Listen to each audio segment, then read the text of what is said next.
आप सभी को मेरा प्रणाम। एक बार फिर से स्वागत है आप सभी का मेरे आज के इस योग अभ्यास में।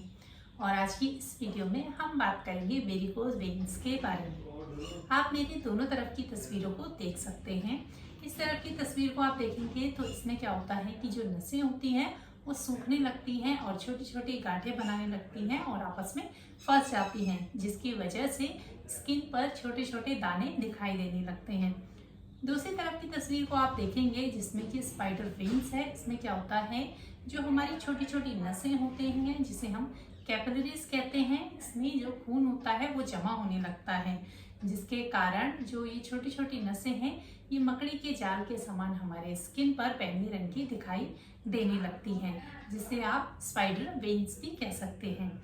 तो जो ये दोनों समस्याएं हैं, इसके होने का कारण है हमारी वेन्स में मौजूद वॉल्व्स। हमारी वॉल्व्स का काम होता है कि जो हमारे ब्लड में, जो हमारे शरीर में जो ब्लड होता है, जो ग्रेविटी के कारण नीचे की तरफ आता है, उसे पंप करके बॉडी में ब्लड को मेंटेन करना। लेकिन अगर किसी कारण जो ये वॉल्व्स होती हैं ये खराब होने लगती है, यानी कि ये अपना काम अच्छे से नहीं करती है, तो जो ये ब्लड होता है ये हमारी कैपिलरीज में इकट्ठा होने लगता है, जिसकी वजह से क्या होता है कि हमारे पैरों में तेज झंझनाहट होती है, पैरों में सूजन आने लगती है, पैरों में दर्द होता है। तो जिनको भी ये वेरिकोज वेन्स की जो परेशानी होती है, उनको क्या होता है कि ज़्यादा देर बैठने से, ज़्यादा देर पैर को नीचे लटकाने से और काफ़ी देर बाद खड़े उठने से उनके पैरों में तेज झंझनाहट और दर्द होने लगती है। वेरिकोज वेन्स की वजह से काफ़ी सारी दिक्कतें आती हैं, क्योंकि क्या होता है कि जहाँ पर जिस हिस्से पर ये दिक्कत होती है वहाँ पर सूजन आने लगती है, दर्द होने लगता है, चलने फिरने में काफ़ी दिक्कत होती है।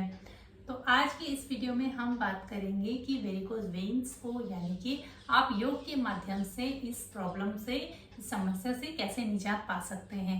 तो हम कुछ ऐसे योगासन करेंगे जो कि वेन्स के लिए बहुत ही लाभकारी है। तो चलिए शुरू करते हैं आज के योगासन। तो सबसे पहला आसन आता है हमारा भद्रकोण आसन। उसके लिए आपको अपने दोनों पैरों को सामने की तरफ से मिला लेंगे और अपने दोनों हाथों को नीचे की तरफ से अपने पैरों को पकड़ते हुए इस तरह से भद्रकोण आसन में बैठ जाएंगे। इसके बाद हम करेंगे तितली आसन। धीरे धीरे अपने पैरों को इस तरह से आप तितली आसन कर सकते हैं। सांस को नॉर्मल रखेंगे। आपको ध्यान रखना है कमर गर्दन को बिल्कुल सीधा करते हुए आप इसका अभ्यास करेंगे। आप इसका अभ्यास कम से कम 15 से 20 बार इसका अभ्यास जरूर करें। और दूसरे अभ्यास के लिए हमें इस तरह से मैट पर पीठ के बल पीछे की तरफ आपको लेट जाना है।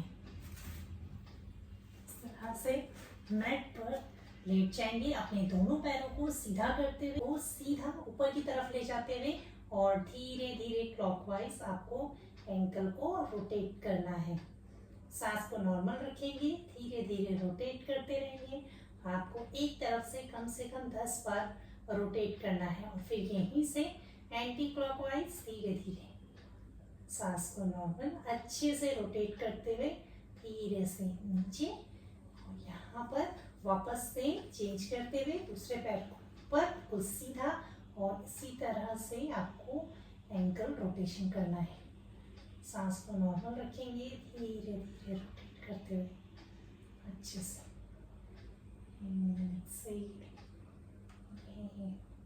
एक्सेल यहीं से एंटी क्लॉकवाइज धीरे धीरे एक्सेल धीरे से नीचे। आपको ध्यान रखना है दोनों तरफ से आपको कम से कम 10 बार यानी कि 20 बार इसका अभ्यास करना है। दूसरे आसन के लिए अपने एक पैर को बेंड करते हुए बेल्ट को ले लेंगे और बेल्ट को इस तरह से अपने पैर के नीचे, अपने फीट के नीचे से लगाते हुए कुछ सीधा करते हुए दूसरे पैर को नीचे रखेंगे और सांस भरते हुए धीरे से बेल्ट की मदद से अपने पैर को बिल्कुल सीधा करेंगे। आपको महसूस होगा आपके पूरे पैर में खिंचाव आएगा। आपको इस खिंचाव को महसूस करना है। पैर को बिल्कुल सीधा रखेंगे, सांस को नॉर्मल रखेंगे। बस यहाँ पर आपको कुछ सेकंड के लिए रुकना है। फिर धीरे से अपने पैर को इस तरह से बेंड करते हुए नीचे की तरफ वापस से सांस भरते हुए धीरे से ऊपर और सांस छोड़ते हुए धीरे से नीचे। इसी तरह से सांस भरते हुए धीरे से ऊपर। आपको ध्यान रखना है आपका पैर बिल्कुल सीधा होना चाहिए और बेल्ट को आपको खींच कर रखना है। यहाँ पर आपको कुछ सेकंड के लिए रुकना है और फिर धीरे से पैर को बेंड करते हुए नीचे की तरफ इस तरह से सीधा करते हुए वापस से चेंज करते हुए दूसरे पैर को भी इसी तरह से नीचे की तरफ से बेल्ट को लगाते हुए सांस भरते हुए धीरे से ऊपर। बिल्कुल सीधा होना चाहिए, आपको नी को बिल्कुल भी बेंड नहीं करेंगे, बिल्कुल सीधा आपके पैर पे अच्छा खिंचाव आना चाहिए। यहीं से सांस छोड़ते हुए धीरे से बेंड करते हुए नीचे, सांस भरते हुए धीरे से ऊपर, वापस से धीरे से बेंड करते हुए नीचे। चलिए सांस भरते हुए धीरे से ऊपर की तरफ इस तरह से बेल्ट को खींचते हुए पैर को सीधा यहाँ पर रुकेंगे कुछ सेकंड के लिए और धीरे से पैरों को बेंड करते हुए वापस से नीचे की तरफ दोनों पैरों को सीधा कर लेंगे। सांस को नॉर्मल करेंगे, दोनों पैरों को बिल्कुल रिलैक्स। अब यहीं से वापस से दोनों पैरों को बेंड करते हुए ऊपर की तरफ उठाते हुए बेल्ट को अपने दोनों फीट की नीचे से लगाते हुए बेल्ट को पकड़ते हुए और सांस भरते हुए धीरे से दोनों पैरों को ऊपर। आपको बेल्ट को अच्छे से खींच लेना है, बस ध्यान रखें अपने दोनों पैरों को बिल्कुल सीधा रखें। धीरे से सांस छोड़ते हुए वापस से पैरों को बेंड करेंगे। एक बार फिर से सांस भरते हुए दोनों पैरों को बिल्कुल सीधा, सांस छोड़ते हुए नीचे की तरफ, सांस भरते हुए धीरे से ऊपर।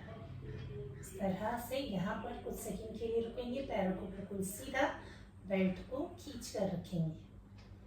धीरे धीरे सांस भरते हुए सांस को बाहर छोड़ते हुए वापस से दोनों पैरों को बेंड करते हुए नीचे की तरफ बेल्ट को हटाते हुए दोनों पैरों को सीधा करें।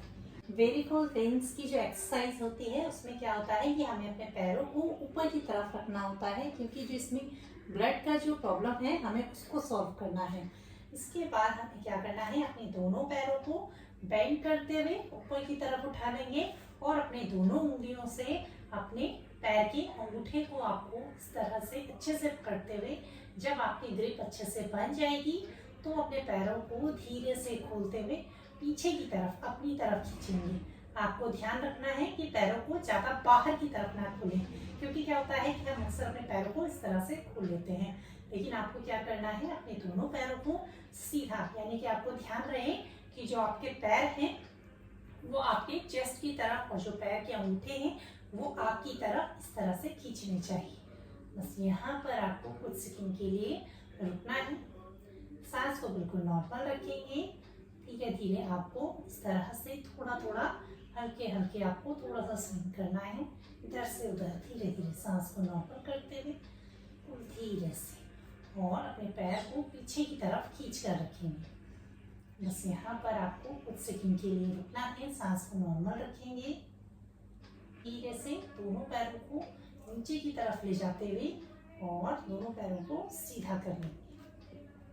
तो ये तो थे कुछ योगासन। अब हम कुछ टिप्स के बारे में बात करते हैं। जिनको भी पैरों में बहुत ज़्यादा दर्द रहता है, यानी कि वीन्स का दर्द बहुत ज़्यादा रहता है, तो आपको क्या करना है, नारियल में कुछ कपूर डालकर उसको अच्छे से पकाकर और ठंडा होने के बाद उसको हल्के हाथों से आप मसाज कर सकते हैं।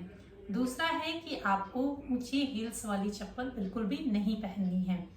तीसरा है आपको अपने पैर को ज़्यादा देर तक लटकाकर नहीं बैठना है। और चौथा है पोटेशियम रिच डाइट, यानी कि आपको अपने खाने में पोटेशियम की मात्रा को ज़्यादा से ज़्यादा बढ़ाना है। तो ये तो थे कुछ टिप्स और योगासन जो आप वेरिकोज वेन्स के लिए कर सकते हैं। तो आज के वीडियो में इतना ही। वीडियो पसंद आए तो प्लीज़ चैनल को सब्सक्राइब, वीडियो को लाइक जरूर कीजिएगा। फिर मिलते हैं किसी नई वीडियो में नए टॉपिक के साथ। तब तक के लिए आप सभी को मेरा प्रणाम।